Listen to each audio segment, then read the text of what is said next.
ఈ బైబిల్ స్టడీకి చేరి వచ్చిన మీకు వందనాలు, స్తోత్రాలు చెల్లిస్తున్నాను. యెహెజ్కేలు గ్రంథం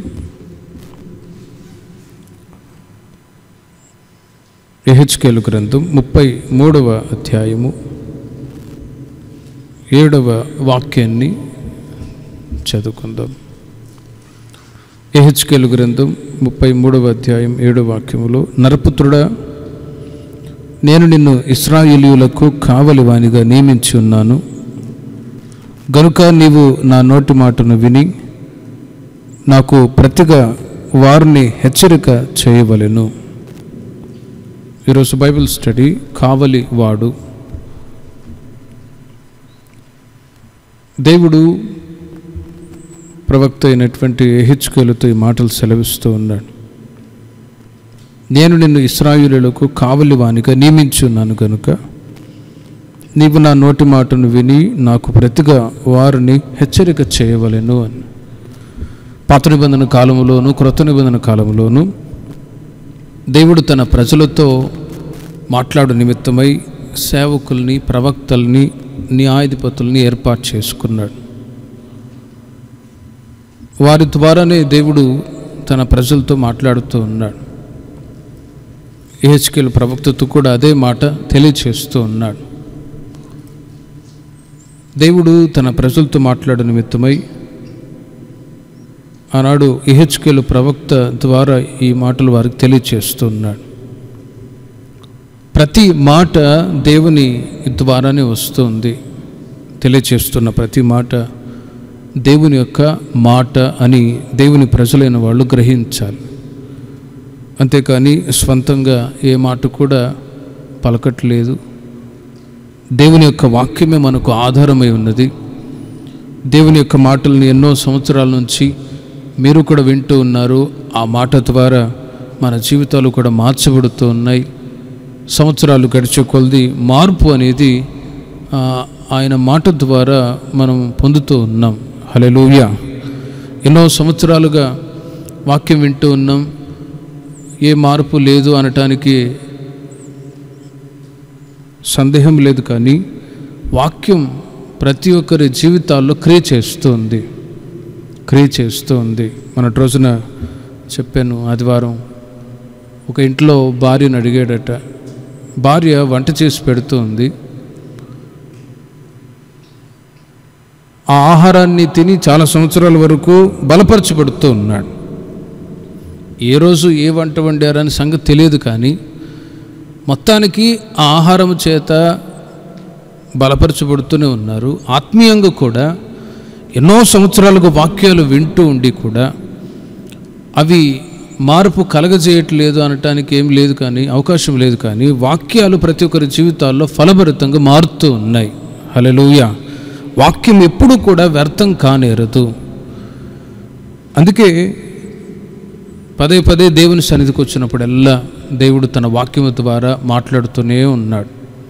ఎందుకంటే ఈ మాటలు ఒక వ్యక్తి యొక్క జీవితాన్ని మార్పు చేస్తాయి. దుర్మార్గంగా జీవించిన వ్యక్తి కూడా మార్పు చెందుతాడు. ఆ క్రింది వాక్యాల్లో కూడా దేవుడు చెప్తూ ఉన్నాడు, నాకు ప్రతిగా వారిని హెచ్చరిక చేయవలెను. ఎందుకంటే దుర్మార్గుడా, నీవు నిశ్చయముగా మరణము నందుదువు అని దుర్మార్గునికి నేను సెలవీయగా అతడు తన దుర్మార్గతను విడిచి జాగ్రత్త పడినట్లు నీవు ఆ దుర్మార్గునికి నా మాట తెలియజేయని ఎడల ఆ దుర్మార్గుడు తన దోషమును బట్టి మరణమునందును గాని అతని ప్రాణమును గురించి నిన్ను విచారణ చేయుదును అంటాడు. నిన్ను విచారణ చేయుదును. ఎవరిని? ప్రవక్తని, సేవకుని దేవుడు విచారణ చేస్తాడు. అతడు దుర్మార్గంగా ప్రవర్తిస్తూ ఉన్నా కూడా నీవు హెచ్చరించట్లేదు, గద్దించట్లేదు, బుద్ధి చెప్పట్లేదు అని ఒక రోజున దేవుడు విచారణ చేస్తాడు, అడుగుతాడు. అందునిమిత్తమే ప్రతిసారి దేవుని సన్నిధికి వచ్చినప్పుడల్లా వాక్యము ద్వారా దేవుడు మనతో మాట్లాడుతూ ఉంటాడు.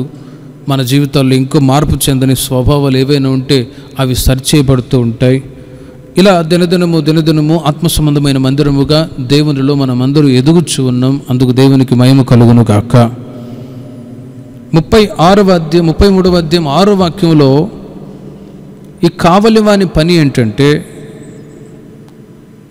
కావలివాని పని ఏంటంటే, కావలివాడు ఖడ్గము వచ్చుట చూచియు బాకా ఊదనందు చేత జనులు అజాగ్రత్తగా ఉండుటయు, ఖడ్గము వచ్చి వారిలో ఒకని ప్రాణము తీయుటయు తటస్థించిన ఎడల వాడు తన దోషమును బట్టి పట్టబడినను నేను కావలి వాని వద్ద వాని పురాణమును గురించి విచారణ చేయుదును అంటాడు. 3 విషయాలు వ్రాయబడ్డాయి అక్కడ. కావలి వాని యొక్క పని ఏంటంటే ఖడ్గము వచ్చుట చూడాలి, ఖడ్గము వచ్చుట చూడాలి. లోకరీతిగా వాచ్మెన్స్ ఉన్నారు, వాళ్ళ పని ఏంటి? తిని శుభ్రంగా నిద్రపోవడమా అక్కడ కూర్చొని? లేదు. ఓ ఫ్యాక్టరీ దగ్గర అతన్ని కాపులాగా ఉంచారంటే రాత్రి పగళ్ళు అతని డ్యూటీ ఎంత టైం ఇచ్చారో ఆ టైం వరకు అతను కాచుకొని ఉండాలి, రాత్రుల్లో మెలకువతో ఉండాలి. ఒకవేళ నిద్రపోతే దొంగ వచ్చి మొత్తం దోచుకొని వెళ్ళిపోతాడు. ఆ తర్వాత నేను నిద్రపోయాను, నాకేం తెలియదు అంటే దానికి ఇతను జవాబు ఇవ్వాలి. ఖడ్గము వచ్చుట చూడాలి, మెలకువతో ఉండి అతను గమనిస్తూ ఉండాలి. ఫ్లైట్లకి ఆ ఏరోప్లేన్కి కింది భాగాన రాడార్ అని ఉంటుంది. ఏదైనా ప్రమాదం జరిగినప్పుడు ఆ ప్రమాదం ఎలా జరిగింది ఏంటి అనేది ప్రతి డీటెయిల్స్ అంతయు కూడా ఆ రాడార్లో స్టోర్ అయి ఉంటుంది. ఏ విధంగా జరిగింది ప్రమాదం, ప్రతి డీటెయిల్స్. ఖడ్గము వచ్చుట ఆ కావలివాడు చూడాలి. రెండవది ఏంటంటే బూర ఊదాలి, అలర్ట్ చేయాలి. కొన్ని కంపెనీస్లో గమనిస్తూ ఉంటాం, ఏదైనా ఒక అగ్ని ప్రమాదం జరిగిందనుకోండి, వెంటనే సైరన్ మోగుతుంది, అందరూ అలర్ట్ అయిపోయి పారిపోతారు, ఫైర్ ఇంజిన్స్ వస్తాయి. బూర ఊదాలి, కాపులవాడు చేయవలసిన పని బూర ఊదాలి. ప్రభురాకడ సమీపిస్తుంది. దేవుని ప్రజలమైన మనము కూడా ప్రతిసారి దేవుని వాక్యము ద్వారా హెచ్చరింపబడుతూ ఉన్నాం. ఏమని? ఇదిగో ఖడ్గం వస్తుంది, ఉపద్రవాలు రాబోతూ ఉన్నాయి, శ్రమలు రాబోతూ ఉన్నాయి, జాగ్రత్త అని ముందుగానే వాక్యము ద్వారా సేవకుల ద్వారా అలర్ట్ చేయబడుతూ ఉన్నాం. ఖడ్గము వచ్చుట సాతాను మాటన దేవుని మాటన అని ఎరిగి జాగ్రత్తగా ఉండటానికి దేవుడు కృప చూపుతూ ఉన్నాడు. బూరలు ఊదబడుతూ ఉన్నాయి. బుధవారం, శుక్రవారం, శనివారం, ఆదివారం బూరలు ఊదబడుతూనే ఉన్నాయి, ఖాళీగా కూర్చోట్లేదు. ఏ బూర గొట్టం పెట్టేమి బైక్ పాటలేం పెట్టట్లేదు, బూరలు ఊదబడుతూ ఉన్నాయి. ఎందుకంటే ఖడ్గము చూచి జనులు జాగ్రత్త పడాలని ఎన్నో మాటలు మనం వింటూ ఉన్నాం. ఖడ్గం వస్తూ ఉన్నప్పుడు జాగ్రత్తగా ఉండాలి, మనల్ని మనమే సిద్ధపరచుకోవాలి ప్రభు రాకడకై అని బూర ఊదబడుతూనే ఉంది. రాబోయే రోజుల్లో ఆ బూర ఊదబడకపోవచ్చేమో. అందుకే ఆమోసు గ్రంథంలో రాయబడి ఉంది, మీరు సముద్రాలు దాటి వెళ్ళి అక్కడ వాక్యం చెప్పేవాళ్ళు ఉంటారా అని వెతికినా కూడా ఆ రోజుల్లో వాక్యం కరువు అవుతుంది. వడాపావు సమృద్ధిగా దొరికిద్ది, బ్రెడ్ జామ్ బాగా దొరుకుతాయి, వాక్యం కరువైపోయింది. ఎక్కడ కరువైంది? అందరూ వాక్యాలు చెప్తున్నారు కదా, ఫేస్బుక్లో యూట్యూబ్లో అంటారేమో. అందరూ వాక్యాలు చెప్పేది అన్ని వాక్యాలు ఉన్నాయి, కానీ ఆరోగ్యకరమైనటువంటి బోధ కరువైపోతుంది. అది గమనించాలి. ఆహారం కొరత ఉండదు, కానీ వాక్యం కొరత అంటే ఆరోగ్యకరమైన బోధ, ఉపదేశము కరువైపోతుంది, అనుకూలమైన బోధలు ఎక్కువైపోతాయి. వీటి ద్వారా భ్రష్టత్వానికి ప్రజలు గురవుతారు.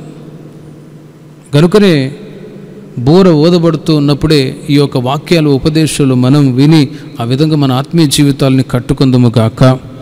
హల్లెలూయా. మూడవదిగా విచారణ చెయ్యాలి అంటాడు.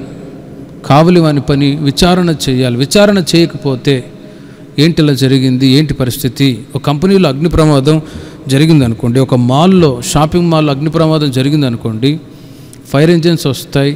ఆ కాపలవాన్ని అడుగుతారు, ఎట్లా జరిగిందిరా, నువ్వు మేల్కొని ఉండలేదా అని అతన్ని విచారణ చేస్తారు. అతను చెప్తాడు, ఇలా జరిగింది అని విచారణ చేయాలి. ఆత్మీయంగా చెప్తూ ఉన్నాను. భౌతికంగా ఒక ప్రమాదం జరిగినప్పుడు ఎన్ని కార్యక్రమాలు జరుగుతూ ఉంటాయి. ఎలా ఆ అగ్ని ప్రమాదం జరిగింది, ఏ విధంగా ఎక్కడ ప్రాబ్లమ్స్ వచ్చింది, మరో విచారణ చేస్తూ ఉంటారు. చూడండి, క్లియర్గా బైబిల్లో రాయబడి ఉంది. దేవుని ప్రజలమైన మనము కూడా ప్రభు రాకడ సమీపిస్తూ ఉన్న ఈ కడవరి దినాల్లో ఉండగా ఖడ్గం వస్తూ ఉన్నప్పుడు, ఉపద్రవాలు, శ్రమలు, కష్టాలు ఎదురవుతూ ఉన్నప్పుడు వాటి నుంచి తప్పించుకోవటానికి దేవుని యొక్క మాట దేవుడు మనకి ఇచ్చాడు. బోర ఊదబడుతూ ఉంది, విచారణ కూడా జరుగుతూ ఉంది. ఏ విధంగా మన ఆత్మీయ జీవితాలను కట్టుకోవాలి, ఏ విధంగా సరి చేసుకోవాలి, ప్రతిదీ డీటెయిల్గా వాక్యాలు దేవుడు మనకు ఇచ్చాడు. అందుకు దేవునికి మహిమ కలుగునుగాక. హల్లెలూయా. అందుకే దేవుని ప్రజలమైన మనము ఈ యొక్క కావలి వాడు, లేకపోతే ఈ యొక్క సేవకుల యొక్క సహవాసం దేవుడు మీకు ఇచ్చాడు. ఈ అనుభవాలు లేకపోతే ఇక ఖడ్గం వచ్చే సంగతి తెలియదు, బూర ఊదే పరిస్థితులు లేక, విచారణ చేసే పరిస్థితులు లేకపోతే మన పరిస్థితి ఏంటి? అందుకే పాత నిబంధన కాలంలో దేవుడు చిన్న ప్రవక్తల్ని, పెద్ద ప్రవక్తల్ని నియమించుకొని వాళ్ళ ద్వారా దేవుడు తన ప్రజలతో మాట్లాడుతూ ఉండేవాడు, గద్దిస్తూ ఉండేవాడు, సరిచేస్తూ ఉండేవాడు. వాళ్ళల్లో కూడా గ్రొడ్డి వాళ్ళు ఉన్నారట, వాచ్మెన్స్. 56వ అధ్యాయం 10వ వాక్యంలో చూడండి, యెషయా గ్రంథం 56వ అధ్యాయం 10వ వాక్యంలో, వారి కాపరులు గ్రొడ్డివారు, వారందరూ తెలివి లేనివారు అని రాయబడి ఉంది. ఈ రోజుల్లో అలాంటి వాళ్ళు లేకపోలేదు, అందరూ కాదు, కొందరు బ్లైండ్ వాచ్మెన్స్. ఇప్పుడు గ్రొడ్డివాడిని తీసుకెళ్ళి ఓ ఫ్యాక్టరీలో కాపలా గాయరా అంటే వాడు ఏం కాస్తాడు? గ్రొడ్డివాడు. తెలివి ఉన్నా కూడా గ్రొడ్డితనాన్ని బట్టి వాడు కాపలా కాయలేడు. రెస్పాన్సిబిలిటీ అనేది తెలియదు, కళ్ళే కనపడవు, ఇంకేం కాపలా కాస్తాడు అతను. హోషేయ గ్రంథం 9వ అధ్యాయం 8వ వాక్యంలో అక్కడ కొంతమంది గురించి రాయబడి ఉంది. దేవుని సన్నిధిని ఎదిరించువారు, వారు దేవుని మందిరములో శత్రువులుగా ఉన్నవారు అని రాయబడి ఉంది. హోషేయ గ్రంథం 9వ అధ్యాయం 8వ వాక్యంలో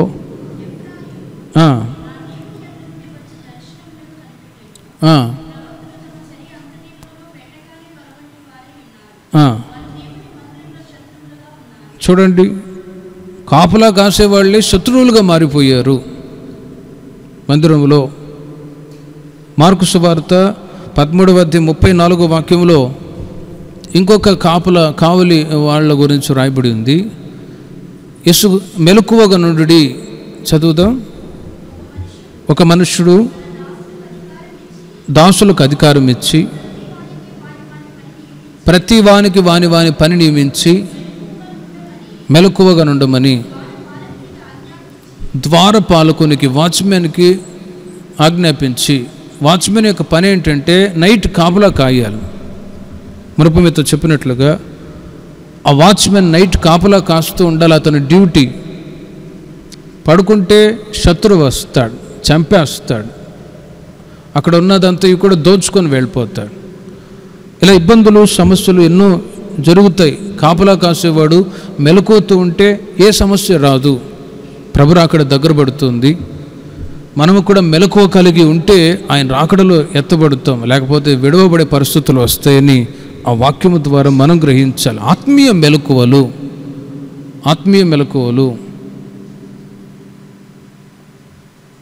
సంఖ్యాకాండం 8వ అధ్యాయము 25-26 వాక్యాల్లో కూడా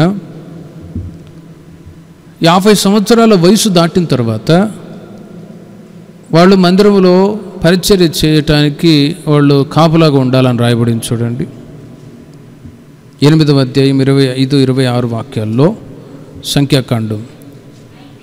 అయితే 50 ఏండ్ల వయసు పొందిన పిమ్మట వారు ఆ పని మాని, ఏ పని వాళ్ళు చేస్తున్న ఉద్యోగము, వ్యాపారము, రిటైర్మెంట్ అయిన తర్వాత అని అర్థం. రిటైర్మెంట్ అయిన తర్వాత ఆ పని మాని ఊరుకుండవలెను.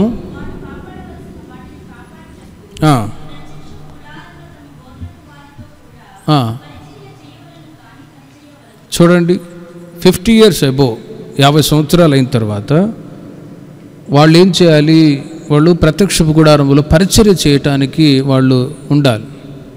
సంఘములో కూడా ఆ రోజుల్లో ప్రత్యక్ష గుడారంలో ఇలా ఉండాలి ఖచ్చితంగా. 50 సంవత్సరాలు దాటిన తర్వాత 50 సంవత్సరాల వరకు వాళ్ళు వాళ్ళ పని చేస్తూ ఉంటారు. ఉద్యోగమో, వ్యాపారమో, పొలమో, ఏదో పని. 50 సంవత్సరాలు దాటిన తర్వాత ఈ వాక్యాన్ని పట్టుకొని కొందరు ఏమంటారు, ఇప్పుడు దేవుణ్ణి కొలవడం ఏంటి, పూజ చేయడం ఏంటి, దేవుని ఆరాధించడం ఏంటి, ఇప్పుడు కాదు, వయసు అయిన తర్వాత చూసుకోవచ్చులే అంటారు.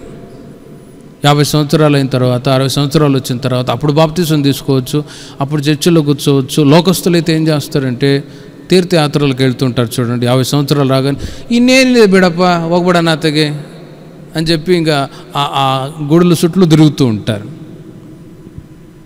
50 సంవత్సరాలు అయిన తర్వాత దేవుని పరిచర్యలో పాలు పంపులు పంచుకోవాలి. సంఘములో ఉంటున్న విశ్వాసులు చూడండి, ప్రత్యక్ష గుడారంలో వాళ్ళు కాపులా కాస్తూ ఉండాలి పరిచర్యలో. ఇలా వాక్యాలు ఎన్నో వ్రాయబడ్డాయి. కావలి వారుగా, సేవకులుగా మేమున్నాం, సంఘాన్ని కాచుకుంటున్నాం. విశ్వాసులుగా మీకు కూడా కొన్ని బాధ్యతలు ఉన్నాయి. ప్రతి ఒక్కరూ సంఘములో వారి వారి బాధ్యతలను అనుసరించి నడుస్తూ ఉండడం ఇది దేవుడు మనకిచ్చిన గొప్ప భాగ్యమై ఉన్నది. హల్లెలూయా. కావలివాడు వేటిని కాచుకోవాలి. కొన్ని మాటలు చెప్తాను నేను. వేటిని కాచుకోవాలి? కావలివాడు వేటిని కాచుకోవాలి? మునుపు చెప్పినట్లుగా కావలివాడు ఒక ఏటీఎం బ్యాంక్ దగ్గర ఉంటే దాన్ని కాచుకోవాలి. అతను ఏటీఎం నిద్రపోతే దొంగలు వచ్చి ఏటీఎం దోచుకొని వెళ్ళిపోతారు. ఫ్యాక్టరీని కూడా కాచుకోవాలి, ఆఫీస్ని కాచుకోవాలి. ప్రతి చోట చూడండి, ప్రతి చోట వాచ్మెన్స్ ఉంటారు. ఒక జ్యువెలరీ షాప్ కానీ, ఒక ఆఫీస్ దగ్గర కానీ వాచ్మెన్స్ ఉంటారు, వాచ్మెన్స్. కానీ ఆత్మీయంగా మనము దేవుని సేవకులుగా, దేవుని ప్రజలుగా మనం కావలి వారై ఉన్నాము. హల్లెలూయా. కావలి వారి యొక్క పని ఏంటంటే కాచుకోవడం. వేటిని కాయాలి? ఆదికాండం 2వ అధ్యాయం 15వ వాక్యములో చూడండి. ఆదికాండం 2వ అధ్యాయం 15వ వాక్యములో దేవుడు ఆదాముని అవ్వని సృజించి, దేవుడైన యెహోవా నరుని తీసుకొని ఏదైనా తోటను సేద్యపరచుటకును, చూడండి, దాని కాచుటకును దానిలో ఉంచెను. ఏదైనా తోటను సేద్యపరచుటకును కాచుటకును దానిలో ఉంచాడు. ఎవరిని? ఆదాముని అవ్వని. అయితే కాచుకున్నారా? కాచుకోలేకపోయారు. కాచుకోమని చెప్తే కాచుకోవటానికి వాళ్లకు దేవుడు సమస్తాన్ని ఇచ్చాడు. ఆశీర్వాదకరంగా వాళ్ళు ఏదైనా తోటలో కొనసాగుతూ ఉన్నారు. సమస్త ఆశీర్వాదాలు వాళ్ళకి ఇవ్వబడ్డాయి. వాళ్ళు దిగంబరులుగా ఉన్న దేవుని యొక్క మహిమ కప్పబడింది. ప్రతి సాయంత్రం చల్లపూట దేవుడు వారితో మాట్లాడుతూ ఉండేవాడు. వాళ్ళు జీవవృక్ష ఫలాలు తిని జీవములో ఎదిగేటట్లు దేవుడు సహాయం చేస్తూ వచ్చాడు. ఎన్నో ఆశీర్వాదాలు వాళ్ళు పొందుతూ దేవుని ద్వారా ఆశీర్వదించబడుతూ కాచుకోమని చెప్తే కాచుకోలేకపోయారు. సాతాను కుయుక్తులో పడి కాచుకోలేని పరిస్థితుల్లో అవిధేయత అనే పాపాన్ని బట్టి ఏదైనా తోటలో నుండి వెలివేయబడ్డాడు. అందుకే క్రొత్త నిబంధన కాలంలో ఒక మాట రాయబడి ఉంది, కుటుంబాన్ని కాచుకొనని వాడు సంఘాన్ని ఎలా కాచుకుంటాడు అని. విశ్వాసుల కొరకే రాయబడిన మాట అది. సేవకులుగా ఆల్రెడీ మేము కాచుకుంటూ ఉన్నాం రాత్రి పగళ్ళు, అది మా బాధ్యత.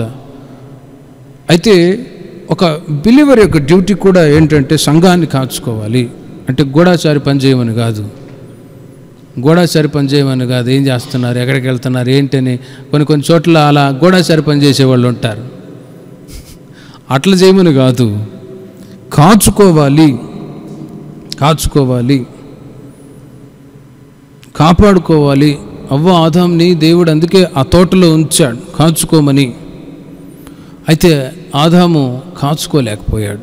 గనుకనే ఆ తోటలో నుండి వెలివేయబడ్డాడు, శాపానికి గురైపోయాడు. ఆధ్యాత్మిక జీవితంలో రక్షించబడి బాప్తిసం తీసుకొని సంఘ సహవాసములు ఎదుగుతున్న మనము ఇప్పుడు ఏం చేయాలి? సంఘాన్ని కాచుకోవాలి. ఒకటి, ఆ బాధ్యత మా మీద ఉంది, మీరు ఆ బాధ్యత కలిగిన వాళ్ళే ఉండాలి. కాచుకోవాలి. ఏం కాచుకోవాలి? ఆదికాండం 1వ అధ్యాయము 1వ వాక్యములో చూడండి. ఆదియందు దేవుడు భూమి ఆకాశములను సృజించెను. భూమి ఆకాశములను సృజించెను. భూమి ఆకాశము దాని అర్థం ఏంటో చూడండి. యెషయా గ్రంథం 66వ అధ్యాయము 1వ వాక్యములో లోతుగా ఆ వాక్యాన్ని ధ్యానించినప్పుడు 66వ అధ్యాయం యెషయా గ్రంథం 1వ వాక్యములో ఆకాశము నా సింహాసనము, భూమి నా పాదపీఠము అంటాడు. సింహాసనము. ఇర్మియా గ్రంథం 3వ అధ్యాయం 17వ వాక్యంలో చూడండి, నా సింహాసనము ఆకాశం అని చెప్పాడు. ఆ సింహాసనం అంటే ఏంటి? ఇర్మియాలో రాయబడి ఉంది. ఆ కాలమున యెహోవా యొక్క సింహాసనం అని యెరూషలేమునకు పేరు పెట్టుదురు. జనములన్నీ తమ దుష్ట మనసులో పుట్టు మూర్ఖత్వమును చొప్పున నడుచుకొనక యెహోవా నామమును బట్టి యెరూషలేమునకు గుంపులుగా కూడి వచ్చేదారు. చూడండి, యెరూషలేము అంటే దేవుని యొక్క ఆలయము. ఆలయాన్ని కాచుకోవాలి. క్రొత్త నిబంధన కాలంలో యేసుక్రీస్తు వారు నా ఆలయాన్ని మీరు, నా మందిరాన్ని దొంగల గుహగా చేశారు కదా అని అంటాడు.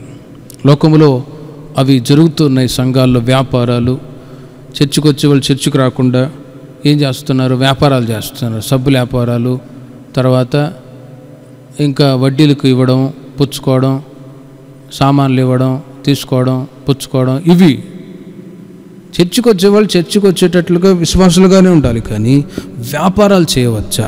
చూడండి, నేను చెప్పట్లేదు, సొంత మాటలు ఎప్పుడు వాడట్లేదు, వాక్యమే. నా ఇంటిని మీరు దొంగల గుహ చేసి ఉన్నారే.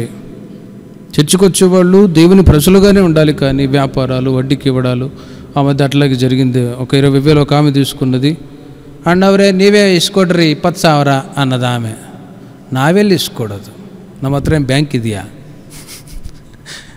ఆమె అప్పు తీసుకున్నది పాత విశ్వాసి, కొత్త విశ్వాసి దగ్గర ఆమె ఎగ్గొట్టింది. నీవు ఇసుకోడ్రీ అని అంటుంది ఆమె. అప్పు చేసి ఇవ్వకపోవడం, ఇవన్నీ వ్యాపారాలు, దొంగల గుహ మార్చడం అన్నమాట. అలా ఉన్నప్పుడే యెరూషలేం పాడైపోయే పరిస్థితులు వస్తాయి. యెరూషలేములో గుంపు కూడి రాకపోవడానికి గల కారణం ఇదే.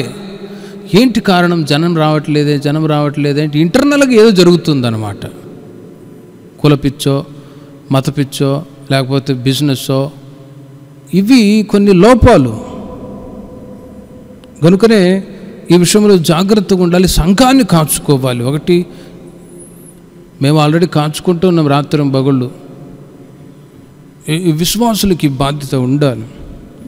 ఎక్కడ నా ద్వారా సంఘానికి ఇబ్బంది కలగకూడదు, ఎక్కడ ఐక్యత కోల్పోయేటట్లుగా నేను సంఘంలో ప్రవర్తించకూడదు, ఎక్కడ పరిశుద్ధత లేకుండా ప్రవర్తించకూడదు అనే ఆలోచన ప్రతి ఒక్కరిలో ఉన్నప్పుడు సంఘం కాపాడబడుతుంది.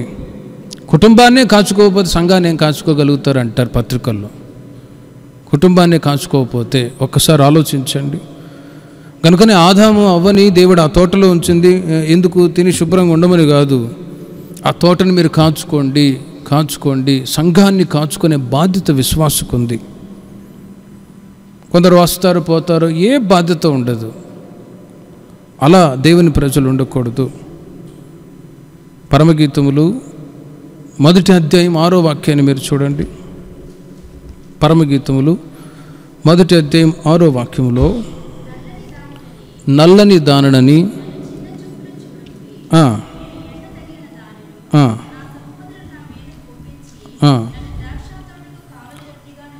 నన్ను ద్రాక్ష తోటకు కావలి కత్తిగా ఉంచిరి, అయితే నా సొంత తోటను నేను కాయకపోతుని అంటాడు.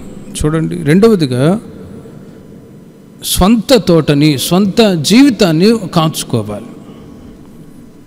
షూలమితి సంఘం చెప్తున్న మాట, నన్ను ద్రాక్ష తోటకు కావలి కత్తిగా ఉంచిరి, అయితే నా సొంత తోటను నేను కాయకపోతుని. స్వంత జీవితాన్ని ఎవరికి వాళ్ళే కాయాలి. ఇది ఒక ఒప్పుకోలుతో చెప్తున్న మాట.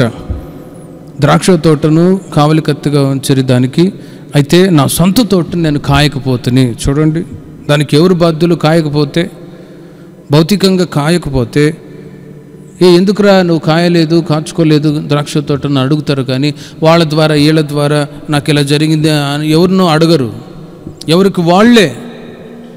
అందుకే ఆదివారం చెప్పాను చూడండి, మా సామగ్రి కలిగి నీవే జవాబుదారరు అని. సొంత తోటని కాచుకోవాలి, ఎవరికి వాళ్ళే.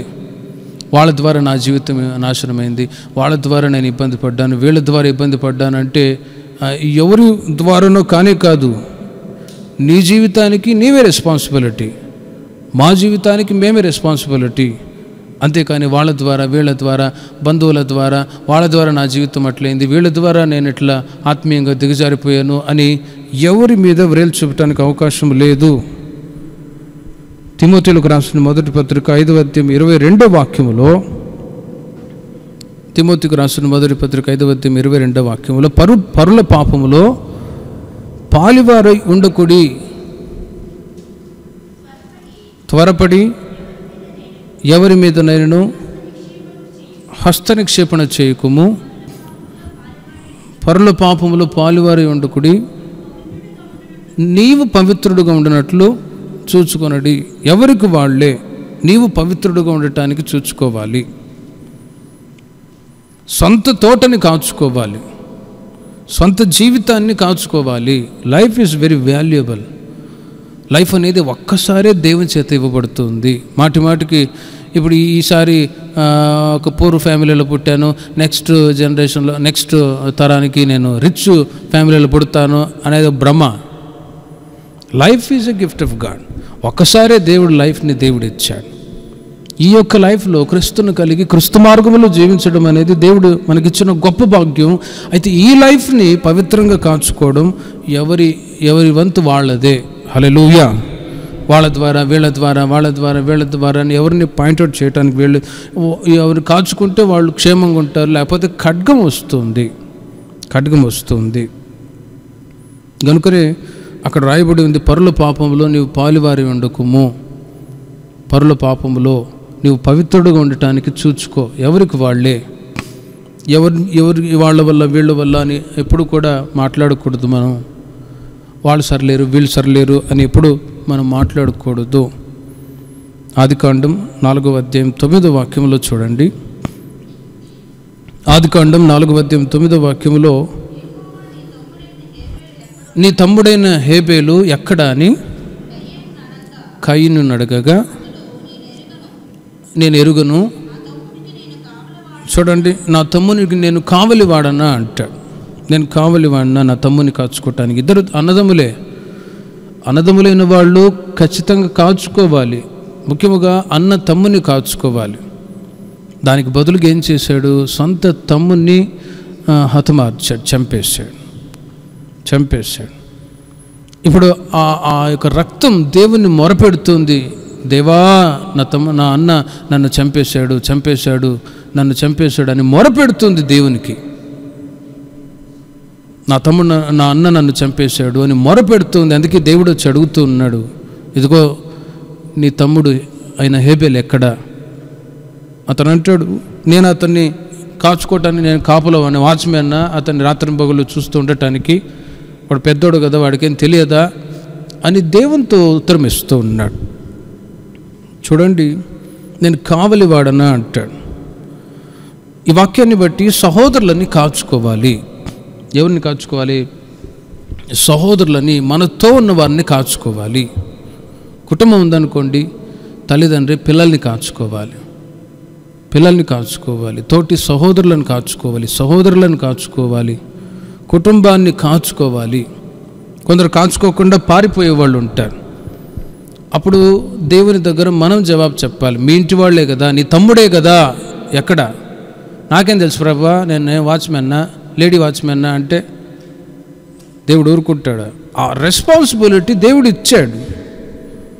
ఇవ్వకపోతే ఇప్పుడు కుటుంబ వ్యవస్థ అనేది పిల్లలు మీద రెస్పాన్సిబిలిటీ ఎందుకు ఇచ్చింది? కాచుకోవటానికే. పిల్లలు పుట్టారు కదా, ఇక మాకెందుకు లేని వదిలేస్తే వాళ్ళు చెడిపోతే అప్పుడు మీరు లెక్క చెప్పాలి దేవుని దగ్గర. చూడండి, ఆత్మీయంగా ధ్యానించినప్పుడు ఎన్ని విషయాలు బయటకు వస్తున్నాయో. రెస్పాన్సిబిలిటీ, సంఘాన్ని గురించిన రెస్పాన్సిబిలిటీ మేము ఇచ్చేటప్పుడు మీరు కుటుంబాన్ని గురించిన రెస్పాన్సిబిలిటీ దేవునికి అప్పచెప్పాలి. ప్రభువా, నాకు పిల్లల్ని ఇచ్చావా, నీకు స్తోత్రం, నాకు ఆత్రమని ఇష్టం వచ్చినట్లు పెంచితే వాళ్ళు చెడిపోయిన తర్వాత దేవునికి మీరు లెక్క చెప్పాలి. గనుకనే నీ సహోదరుడు ఎక్కడ అంటే నాకేం తెలుసయ్యా, నేను కాచుకోవటానికి నేను వాచ్మెన్ అంటాడు. కానీ రెస్పాన్సిబిలిటీ ఉండాలి ఖచ్చితంగా. సమూయేలు మొదటి గ్రంథం 26వ అధ్యాయము 8, 6, 8, 16, 15 వాక్యాలు మీరు తర్వాత చదువుకోనండి. అక్కడ సౌలు దగ్గర ఒక వ్యక్తి ఉన్నాడు, అబ్నేరు. ఆయన సౌలు నిద్రపోతూ ఉంటే తాను శుభ్రంగా నిద్రపోతూ ఉన్నాడు, కాచుకోవటానికి ప్రతిగా. 8వ వాక్యాన్ని చూడండి, 15వ వాక్యం. అందుకు దావీదు, నీవు మగవాడవు కావా? ఇజ్రాయేలులో నీ వంటి వాడు ఎవరు? చూడండి, దావీదు అబ్నేరుతో అడుగుతూ ఉన్నాడు. అతను పరాక్రమశాలిగా సౌలుని కాచుకునే వ్యక్తిగా ఉన్నాడు, బాడీగార్డుగా ఉండవలసిన వాడు ఏం చేస్తున్నాడు? సౌలు రాజు నిద్రపోతే ఈయన కూడా శుభ్రంగా నిద్రపోతూ ఉన్నాడు. ఇప్పుడు సీఎం, పిఎం దగ్గర బాడీగార్డ్స్ ఉన్నారు, ఎట్లా ఉంటారు చూడండి. నల్ల కళ్ళజోడు పెట్టుకొని ఇట్లా చూస్తూనే ఉంటారు, అలర్ట్ అయ్యి. అతడు ఒకవేళ నిర్లక్ష్యంతో ఉన్నాడు అనుకో, ఈ పిఎం సీఎం చేస్తాడు, ఎక్కడెవరు కాల్చిపడేస్తారో తెలియదు. అందుకే వాళ్ళని మెలకుతో బాగా వాళ్ళు ట్రైనింగ్ ఇచ్చి వాళ్ళని అలర్ట్గా ఉండే వాళ్ళని సెలెక్ట్ చేసి పెట్టుకుంటారు. సోమరిపోతోళ్ళని పెడితే ఇంకేముంది, సీఎం లేడు, పిఎం లేడు. సౌలు దగ్గర అతను బాడీగార్డుగా అబ్నేరు ఉన్నాడు, కానీ అతను నిద్రపోతున్నాడు. అందుకే దావీదు అడుగుతున్నాడు, నువ్వు మగవాడివి కదా, నువ్వెందుకు కాసుకోలేక? చూడండి ఆ మాటల్ని. అందుకు దావీదు,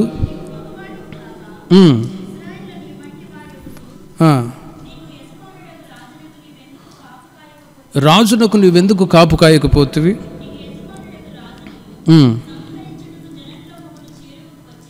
చూడండి, ఆ క్రింది మాటల్లో అలా వ్రాయబడ్డాయి, మీరు తర్వాత చదువుకోనండి. ముఖ్యంగా సౌల్ని, రాజుని ఈ అబ్నేరు కాచుకోవాలి, కానీ కాచుకోలేకపోయాడు.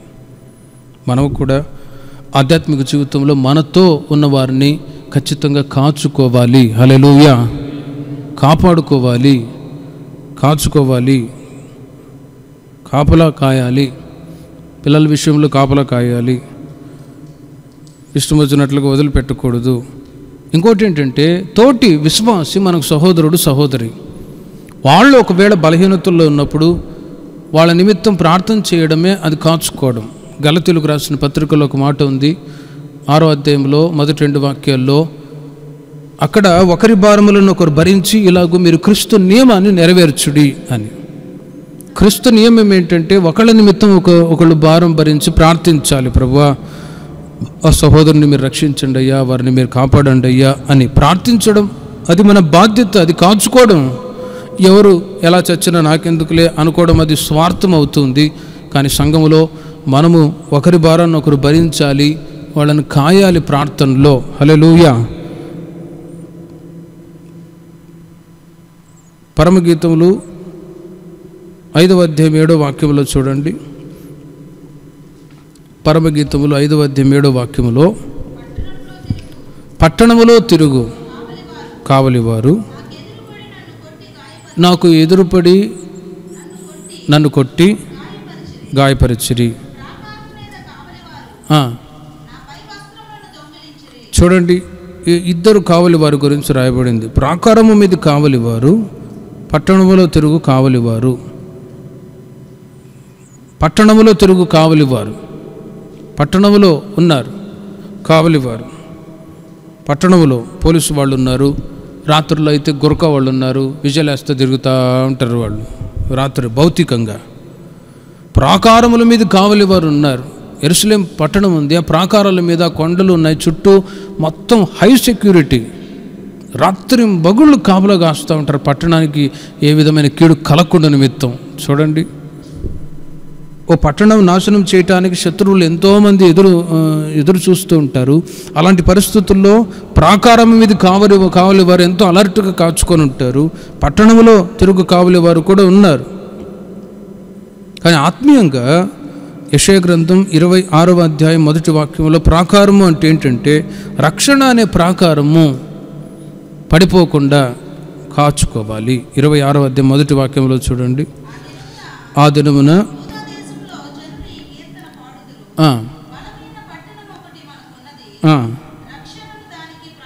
రక్షణను దానికి ప్రాకారముగా, ప్రాకారాన్ని రక్షణతో పోల్చారు. హల్లెలూయా. ప్రాకారాన్ని రక్షణతో పోల్చాడు. ఓ ప్రాకారం ఉందంటే అది ఓ ప్రొటెక్షన్. ఒక అపార్ట్మెంట్ ఉంది, ఆ ఇంటి చుట్టూ ప్రాకారం వేస్తారు. ముందుగా ప్రాకారం వేసి సెక్యూరిటీగా అవన్నీ బందోబస్తు చేసి తర్వాత అపార్ట్మెంట్లు ఇల్లు కట్టుకుంటారు. ప్రాకారం లేకపోతే ఆ ఇళ్ళకి సేఫ్టీ ఉండదు. ఆధ్యాత్మిక జీవితంలో మనకు ప్రాకారము అది రక్షణకు పోల్చబడింది. దేవుడు మనకిచ్చిన రక్షణను కాచుకొందుము గాక. హల్లెలూయా. ఉపదేశ క్రమములోనే మొట్టమొదటి మెట్టు ఏది? రక్షణ. రక్షణ అనే ప్రాకారం పోయిందనుకోండి, ఇక మన జీవితాలు శూన్యమే. 60వ అధ్యాయం 18వ వాక్యములో యెషయా గ్రంథంలో అదే ఇంకొక మాట రాయబడి ఉంది. యెషయా గ్రంథం 60వ అధ్యాయము 18వ వాక్యములో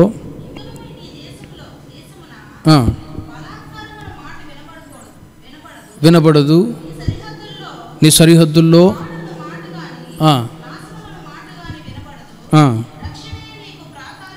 రక్షణయే నీకు ప్రాకారమనియు ప్రఖ్యాతియే నీ గుమ్మములనియు.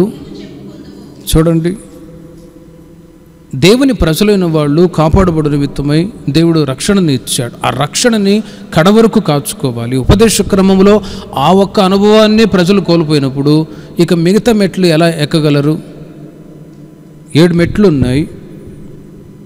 ఆ ఒక్క మెట్టు ఎక్కిన వాళ్ళు 4 మెట్లు ఎక్కి మరలా మొదటి మెట్టుకు వచ్చి దిగజారిపోతే, అందుకే అపోస్తలుడైన పౌలు గారు సంఘంతో చెప్తూ ఉన్నారు, మీ సొంత రక్షణని మీరు కాచుకోనండి. హల్లెలూయా. మీ సొంత రక్షణని మీరు కాపాడుకోనండి. కొరింథీ పత్రికలో ఉంది. కనుకనే దేవుని ప్రజలమైన మనము కూడా దేవుడు మనకిచ్చిన ఆ రక్షణ అనే ప్రాకారం దెబ్బతినకుండా, కూలిపోకుండా ఎప్పటికప్పుడు రిన్యూ చేసుకుంటూ ఉండాలి. ఎప్పటికప్పుడు శుద్ధీకరించుకుంటూ ఉండాలి. యేసయ్యా, నాలో ఏదైనా బలహీనతలు ఉన్నాయా, నన్ను క్షమించి సరిచేయండి అయ్యా అని ఎప్పటికప్పుడు నూతన పరచుకోవడం ఎంతైనా మంచిది. అప్పుడే రక్షణ అనే ప్రాకారాలు మరలా కట్టబడును గాక. హల్లెలూయా. 141వ కీర్తన 3వ చరణంలో చూడండి. 141వ కీర్తన 3వ చరణంలో యెహోవా, చూడండి ఏం కాచుకోవాలి ఇప్పుడు? కాపుల నోటిని కాచుకోవాలి. యెహోవా, నా నోటిని కావలి ఉంచుము, నా పెదవుల ద్వారమునకు కాపు పెట్టుము అంటాడు. ఏం కాపు పెట్టాలి చూడండి. ఇప్పుడు నోటికి ఏం పెట్టాలి? కొంత మట్టుకు మాస్క్ వేసుకుంటే కొద్ది కంట్రోల్ అవుతా ఉంది మాటలు. మాస్క్ ఇంకా ఇంకేదైనా పెట్టింటే బాగుండేమో. మాస్క్ పెట్టుకోవటం ద్వారా కొద్దిగా అలర్ట్ అయ్యి చర్చిలుగా కాము కూర్చొని నెమ్మదిగా వెళ్ళిపోయి కొద్ది కంట్రోల్ అయింది నోరు. ఇక పూర్తిగా లేకపోతే నోటిని కంట్రోల్ చేయటానికి ఎవరి తరం కావట్లేదట. అయితే ఎప్పుడు సాధ్యమవుతుందంటే కాచుకున్నప్పుడే, ఎవరి నోటిని వాళ్ళు కాచుకున్నప్పుడే.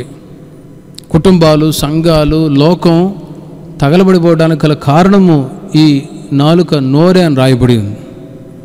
నోరే అంటే మాట్లాడే సమయంలో మాట్లాడాలి, మౌనంగా ఉండే సమయంలో మౌనంగా ఉండాలి.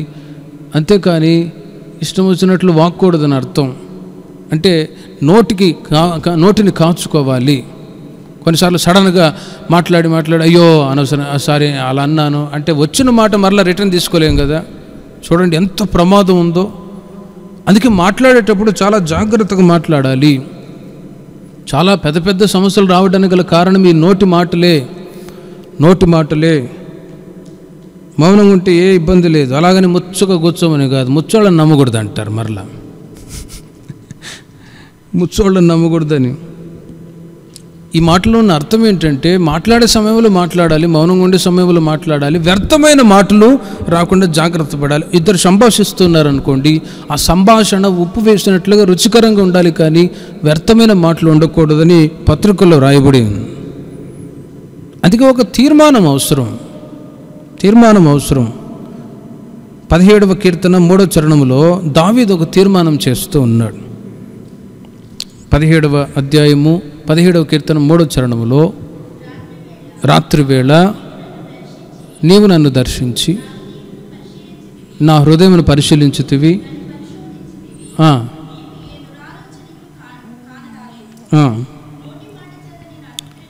చూడండి, నోటి మాట చేత నేను తీర్మానం చేయాలి. నోటి మాట చేత నేను అతిక్రమింపను. తీర్మానం చేస్తున్నాడు, నోటి మాట చేత నేను అతిక్రమింపను. ఇలాంటి తీర్మానం మనకు ఎంతైనా అవసరం. ప్రభా, నా నోటి మాట చేత నేను అతిక్రమించనయ్యా, త్వరపడి మాట్లాడను. ఇవి చాలా సమస్యలు. ఈ రోజుల్లో పెద్ద పెద్ద పోరాటాలు కుటుంబాల్లో, సంఘములో, లోకములో రావడానికి గల కారణం ఇదియే, నోటి మాట ద్వారానే. అయితే తీర్మానం చేసి నోటిని కాచుకున్నాం అనుకోండి, ఖచ్చితంగా పెద్ద పెద్ద ద్రోహ కార్యాలు జరగకుండా కుటుంబాలు, సంఘాలు, లోకం కాపాడబడును గాక. యోబు గ్రంథం 32వ అధ్యాయంలో ఒక స్నేహితుని గురించి రాయబడింది, ఏలీహు.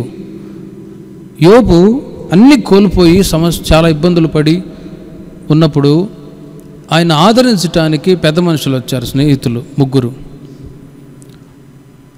ఆదరించడానికి వచ్చిన వాళ్ళు ఏం చేస్తున్నారంటే సూటిపోటు మాటలు మాట్లాడుతున్నారు. యోబు, నువ్వేదో పాపం చేసావు, అందుకే నీకు ఈ రోగం వచ్చింది. ఇప్పుడు మన వాళ్ళు హాస్పిటల్లో ఉన్నారు, ఈ కరోనా వచ్చిందంటే నువ్వేదో ట్రాక్ తప్పేవరా, అందుకే నీకు వచ్చింది అనుకో, వాడు మండిద్ది. నా సావు నేను చేస్తుంటే నీదొకటి అని, నువ్వేదో అందుకే ఒప్పుకోలు చేయి, ప్రార్థన చేయి అంటే వాడికి ఇంకా కోపం వచ్చింది. సస్తే చస్తానులే పో అంటాడు. ఆదరించడానికి బదులుగా పెద్ద మనుషులైన వాళ్ళు సూటిపోట్ల మాటలు మాట్లాడుతుంటే, యవనస్తుడైన ఏలీహు ఇంకొక స్నేహితుడు ఉన్నాడు, వాళ్ళందరికంటే యంగ్ అతను వింటూ వింటూ వింటూ వింటూ ఉండి సడన్గా ఈ మాటలు అంటాడు. చూడండి, 32వ అధ్యాయము 18-19 వాక్యంలో, అధ్యాయంలో మొదట అంటాడు, మీకు వయసు ఉంది, వయసు ఉండే వాళ్ళకి జ్ఞానం ఎక్కువ, తెలివి ఎక్కువ అనుకున్నాను, కానీ అట్లా ఏం లేదన్నట్లు కనిపిస్తూ ఉంది. 18వ వాక్యంలో అంటాడు, చూడండి, నా మనస్సు నిండా మాటలు ఉన్నాయి,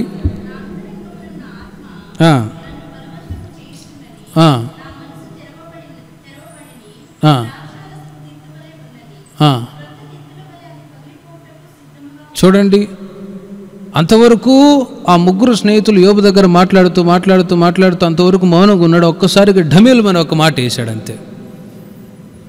అంటే సైలెంట్గా ఉండి ఉండి ఉండి ఒక్క మాట ద్వారా చంపేవాళ్ళు అనమాట. సైలెంట్గా ఉండి ఇంటూ ఏమి ఎరగా నాకేం తెలియదు, మరి ఒక కూర్చు మాలు ఉన్నాయి అన్నట్లుగా ఉండి ఉండి ఉండి సడన్గా ఒక మాట ద్వారా చంపేసేయడం అంతా. ఇక వేరే ఏమి షూట్ చేయని అవసరమే లేదు. ఏలీహు ఆ పరిస్థితి అదే, అతను స్నేహితుడు గనుకనే అలాంటి నొప్పించే మాటలు, బలహీనపరిచే మాటలు, కృంగదీసే మాటలు మన నోట రాకుండా మనము కూడా తీర్మానం చేసి ఒప్పుకోలు చేయదుము గాక. హల్లెలూయా.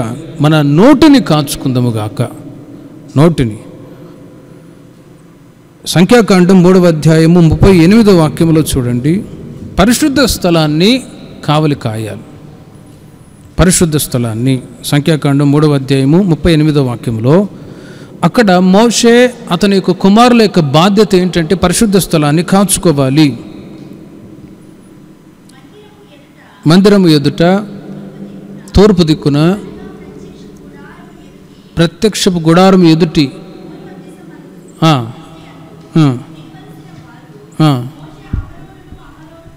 అహరోను కుమారులు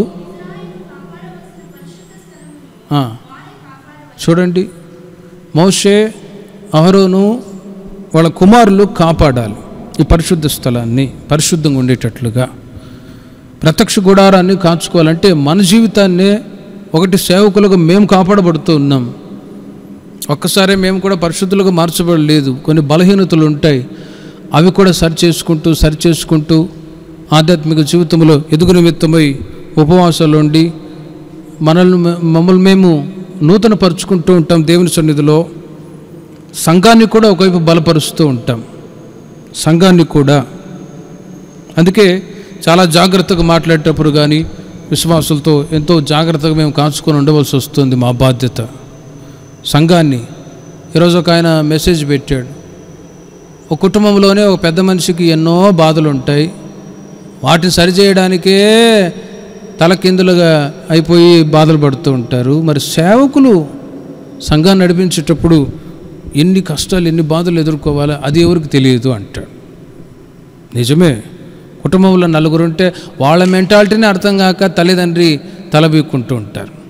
మరి ఇక్కడ 100 మంది ఉన్నారు, 100 మంది ఒక మెంటాలిటీ నేను నా మైండ్లో పెట్టుకొని నడిపిస్తే తప్పనిచ్చి ఇక సంఘం దీవెనకరంగా ఉండలేదు. చూడండి,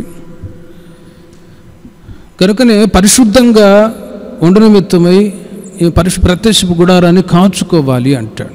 యెషయా గ్రంథం 35వ అధ్యాయం 8వ వాక్యములో అన్ని విషయాలలో వ్యక్తిగతంగాను సేవలోను సంఘములోను హెచ్చరిస్తూ మేము సరిచేసుకుంటూ మేము ఆత్మీయంగా బలపరుచుకుంటూ మాకు కూడా పాటలు నేర్పుతూ ఉంటాడు దేవుడి పరిచర్యలో.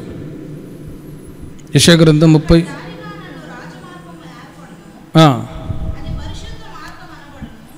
పరిశుద్ధ మార్గం అనబడును, అది అపవిత్రులు పోకూడని మార్గము. చూడండి, ఇది రాజమార్గము. అక్కడ సంఖ్యాకాండంలో ఒక మాట రాయబడి ఉంది, పరిశుద్ధ స్థలాన్ని కాచుకోవాలి, అన్యుడు ఎవడు కూడా ఎంటర్ అవ్వకూడదు. ఆ మాట చదవలేదు మీరు. అన్యుడు ఎవడు కూడా ఆ లోపల ప్రవేశించకూడదు. ఒకవేళ వస్తే మరణశిక్ష. ఇప్పుడు ఎవరైనా వస్తున్నాడు అన్యుడు, ఎవడు రాడు, మా దేవుడు మాకు గొప్ప అని దేవుని ప్రజలైన వాళ్ళే వస్తూ ఉన్నారు. అన్యుడు ఎవడు కూడా రాకూడదు. అయినా కూడా రావటానికి ఇది రాజమార్గం. వస్తే వాడు ఒక పాపాన్ని వదిలిపెట్టుకొని రావచ్చు, కానీ రావాలి కదా. అందుకే 35వ అధ్యాయం 8వ వాక్యంలో రాజమార్గము అది పరిశుద్ధ మార్గం అనబడును, అపవిత్రులు పోకూడని మార్గము, మార్గమున పోవు వారికి ఏర్పరచబడును. చూడండి, అన్యుడు ఎవడు కూడా ప్రవేశించకూడదు, ఇది రాజమార్గం. అందుకే ఈ మార్గంలో రావటానికి ఇష్టపడరు, వాళ్ళకి ఇష్టమైనటువంటి మార్గాలను ఎన్నుకుంటారు. ఈ మధ్య కొందరు ముస్లిం మతంలోకి మేము మారుతున్నామని వెళ్తారు, ఎందుకంటే అక్కడ 7 పెళ్ళిళ్ళు చేసుకోవచ్చు అన్నట్లుగా. మతం మారటానికి ఇదే కారణం అంటారు కొందరు. ఈ మార్గంలో అయితే ఇస్సాకు రిబ్కాలాగా ఉండాలి, అక్కడైతే 7 మందిని పెళ్లి చేసుకోవచ్చు, ఇదేదో మంచి మార్గం బాగుందని ఆ మార్గాన్ని వెతుక్కొని వెళ్ళేవాళ్ళు ఉన్నారు. కొందరికి అర్థం కాదు, ఎందుకు ఇట్లా వెళ్తున్నారని. ఇదే రీజన్, వాళ్ళు ఇష్టానుసారంగా జీవించడానికి రాజమార్గాన్ని వదిలిపెట్టి ఇష్టమైనటువంటి మార్గాలను వెతుక్కొని వెళ్తున్నారు. కనుకనే అన్యుడు ఎవడు కూడా ఇక్కడికి రాకూడదు, వాడు మరణశిక్ష పొందాలి ఒకవేళ వస్తే. ఎందుకంటే ఆ ఇష్టానుసారమైనటువంటి మార్గంలో నడుస్తూ ఇక్కడికి వస్తే ఊరుకుంటామా? ఒకవేళ మనం ఊరుకున్నా దేవుడు ఊరుకుంటాడా? చూడండి, ఎస్తెరు గ్రంథం 2వ అధ్యాయము 14వ వాక్యంలో చివరిగా ఎస్తేర్ తన పినతండ్రి అయినటువంటి మొర్దెకై దగ్గర పెంచబడింది. ఆనాడు షూషాను కోటలో చాలామంది కన్యకలందరూ కూడా సమకూర్చబడ్డారు. రాజు ఒక కన్యకని పెళ్లి చేసుకోబోతున్నాడు, అహష్వేరోషు. అందునిమిత్తం ఈ ఎస్తేర్ కూడా ఆ షూషాను కోటలోనికి తీసుకొని రాబడింది. 8వ వాక్యాన్ని 8వ వాక్యాన్ని చూడండి. ఎస్తెరు గ్రంథం 2వ అధ్యాయం 8వ వాక్యములో రాజాజ్ఞయు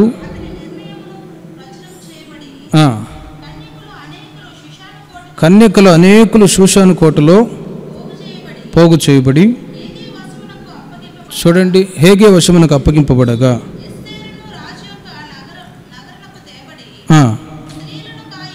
స్త్రీలను కాయు హేగే వశమునకు అప్పగింపబడెను. స్త్రీలను కాయు, ఈ హేగే కాచేవాడు, కాయువాడు. అక్కడ హేగే స్త్రీలను కాయు హేగే వశమునకు అప్పగింపబడెను. ఆయన హేగే తీసుకుని వెళ్ళి వాళ్ళందరినీ షూషాను కోటలో అక్కడ 12 సంవత్సరం వరకు వాళ్ళు కూడా పూర్తిగా హేగే వశమునకు అప్పగింపబడ్డవాళ్ళు. రాజు ముందుగా నిర్ణయించాడు. ఆ కన్యకలందరూ హేగే వశమునకు అప్పగింపబడి అతను తీసుకుని వెళ్ళి అంతఃపురంలో అతి శ్రేష్టమైన స్థలం ముందు ఉంచెను. వాళ్ళు సంవత్సరం వరకు బ్యూటీ పార్లర్లో, చూడండి 12వ వాక్యంలో, 6 మాసములు గోపర తైలముతోనూ 6 మాసములు సుగంధ వర్ణములతోనూ స్త్రీల పరిమళ క్రియల కొరకైన మరి వేరు పదార్థములతోనూ స్త్రీలు పరిమళ క్రియలు ముగించు రాజునద్దకు పోవారు. 12 మాసములైన తర్వాత 12 మాసములు వాళ్ళు బ్యూటీ పార్లర్లో అలంకరింపబడాలి. రాజు ఎదుట నిలవాలంటే మామూలు విషయమా? చూడండి, రాజు ఎదుట నిలవాలంటే ఆత్మీయంగా ఒక్కసారి ఆలోచించండి. మన రాజులకు రాజు, ప్రభువులకు ప్రభు అయిన యేసు ఎదుట మనం నిలవబడాలంటే మరి ఎన్ని సంవత్సరాలు శుద్ధి చేయబడాలి? ఎన్ని సంవత్సరాలు బ్యూటీ పార్లర్కి వెళ్ళాలి? భౌతికమైన బ్యూటీ పార్లర్కి వెళ్ళే వాళ్ళ గురించి సంగతి చెప్పట్లేదు. ఎంతగా మనం పరిశుద్ధపరచబడాలో ఆలోచించండి.